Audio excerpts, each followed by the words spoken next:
In this video, I'm going to show you how to load up the haul and tow setup. First thing that I do is I take this off the back window just so that when I'm backing up, I can see. I don't have a camera on this. And if you haven't been in a haul and tow setup, there's kind of this tail whip, so to speak. So when you're turning, you know, the ass end just kind of whips around a little further than you think it should. Just when you're backing up or even when you're driving forward, making turns, it's just something you got to be mindful of.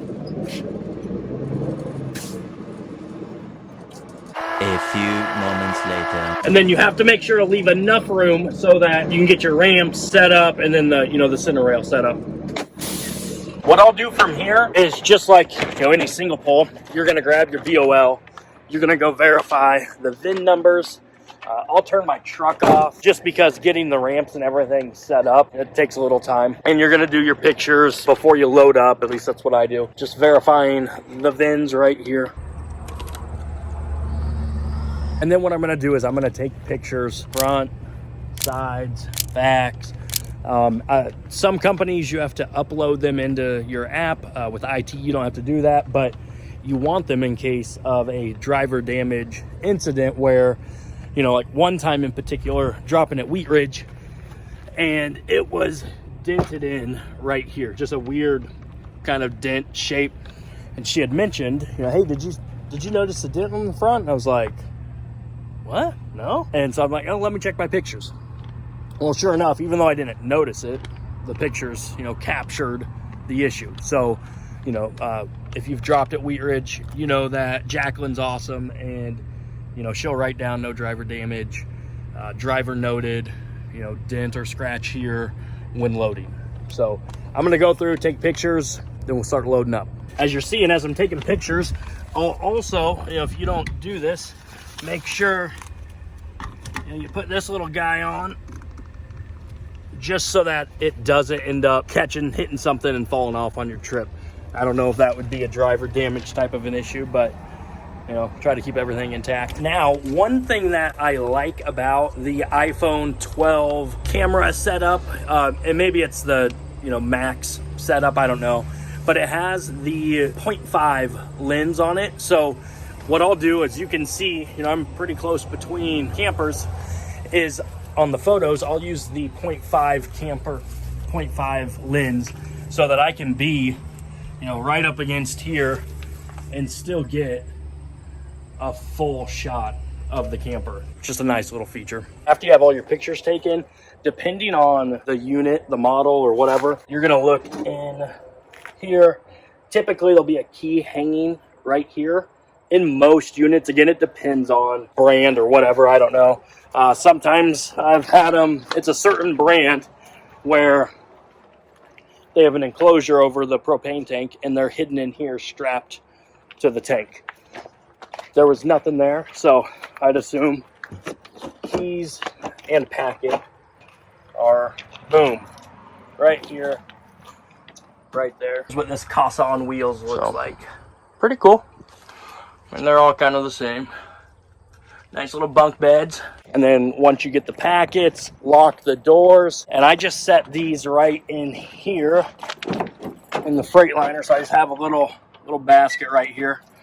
Set them in, drop the keys in, and boom. Now we're gonna start the loading process for the hauling unit.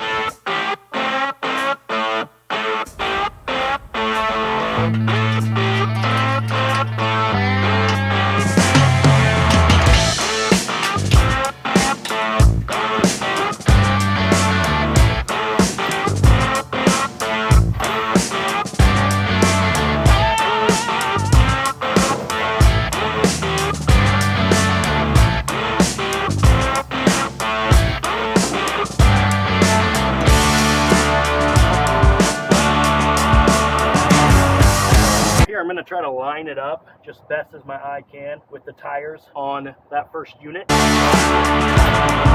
Then we do the same thing on the other side.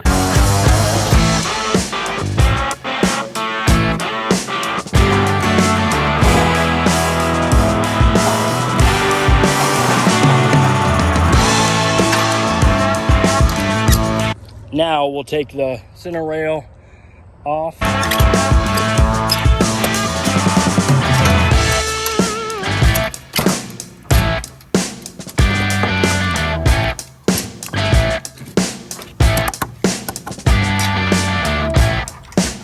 This is just a pin that goes in so it doesn't fly off.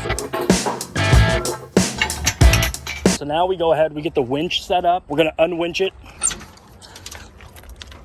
Fucker. Yeah, that'll happen sometimes.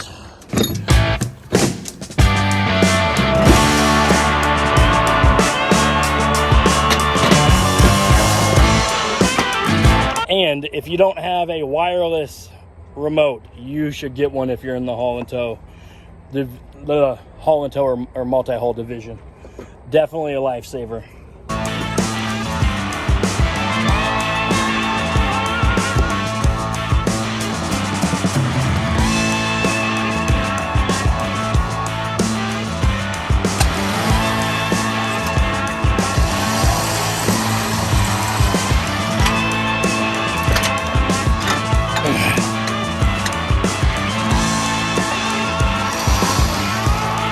Now there is this little switch right here. You can move it and then this will spin freely. I've just found with this older beat up cable, it gets stuck more than it doesn't.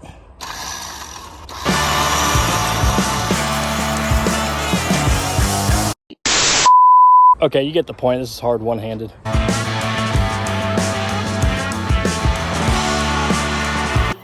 Pull it far enough to where it's about right here, and now we'll go grab the little whatchamacallit.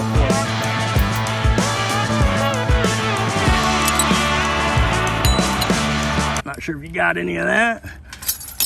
I'll typically put safety chains on here just in case. One's good enough. Then now we need to jack that up and get the wheel on it right here.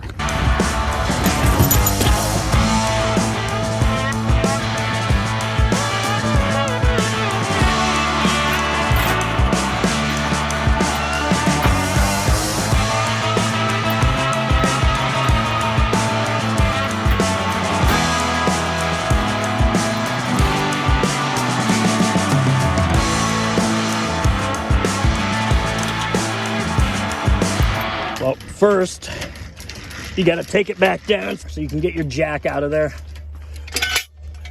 And then from this point, I'll turn the truck on and I'll take the air out of the bags in the back. I'll show you that right here. So you really just leave it in the on position. This button right here. And it, again, just lowers the ass in so you have more clearance. So the back end of the camper isn't gonna drag. Okay, so with this setup for this ball, I like to have it facing backwards. It just will end up rolling up there better. But if you need a new ball setup, I'm pretty sure it's Middlebury Ace Hardware has ones where, it's right down the middle of the ball. So it's not putting all this leverage and pressure on one end of the jack stand.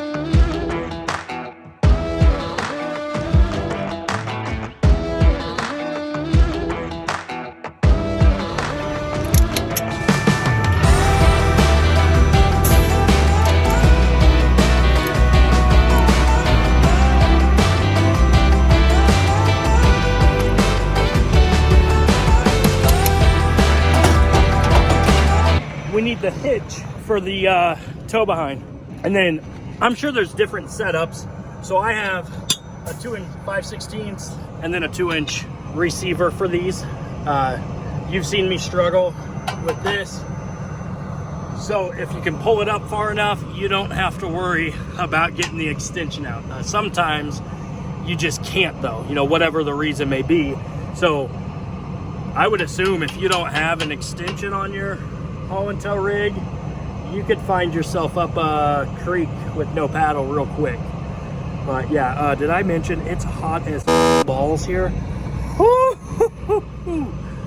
All right, yeah, here we go. So put this on there, boom, and then we're gonna back up. So we'll go ahead, we'll take the license plate, put it on the back. And so when I'm hauling a car, I'll put my transporter license plate on the back.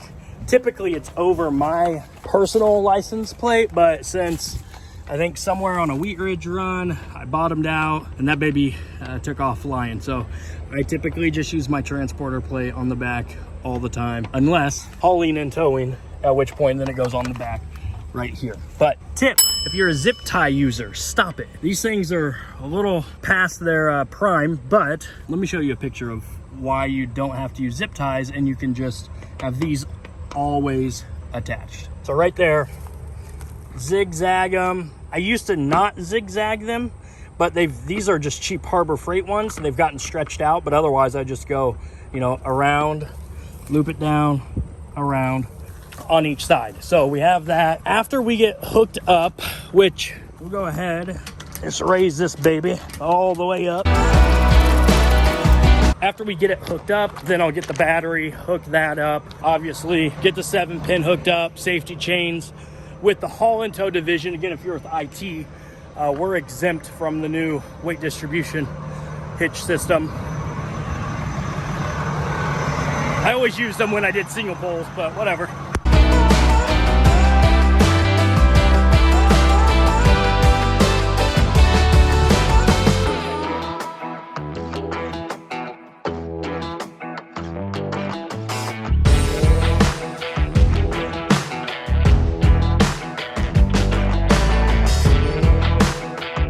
Okay, so now we're taking paddle lock, battery, and then we're gonna steal a breakaway cable from a neighboring unit because this one doesn't have one. Hook that up, and then we are hitting the road.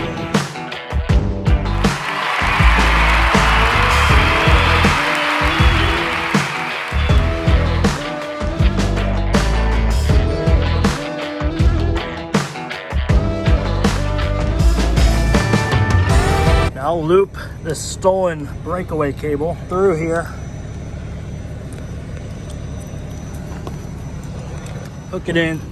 We're good. You can put this through there too if you wanted. Sometimes I will. I'm not fucking around with that right now. It's hot. So, battery.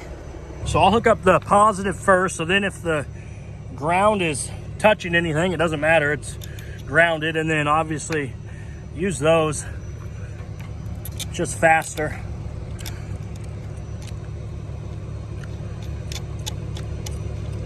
Boom. And then before we pull it out, we're gonna just do a light check real quick. Make sure all of our lights are working. I don't know if you can see that. Yep, they're working. Boom, flashing. All right, we're good to take off. So we're hitting the road. This is part of the video where I'm just doing a short run. So I figured I had time to do a video. This was a subscriber requested video. I'm only going to Altoona, Iowa. I should be home right now. But if you haven't seen the video, I'll put a card up here. Yeah, maybe I get to Davenport, Iowa City. I don't know. I'm gonna hit up some B-dubs and some Angry Orchard. I know that.